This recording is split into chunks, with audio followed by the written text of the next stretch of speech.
In the late 1930s, there was no work for cab drivers. It was just awful. My uncle, Joe, was a furrier and had his first store.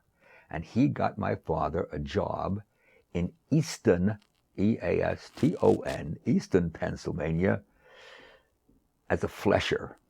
He sat straddling a bench with a vertical knife, and the raw minks and Persian lambs would come in, and he would scrape the flesh off there and dip them all in all kinds of chemicals.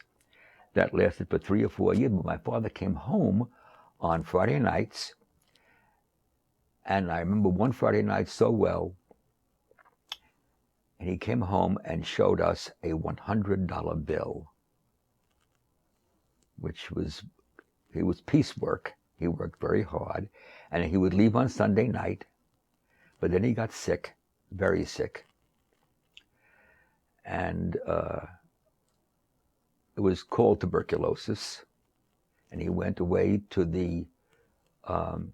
Liberty, New York, the Workmen's Circle Sanatorium in Liberty, New York, when he was there for 3 or 4 years, and spent the entire war years there.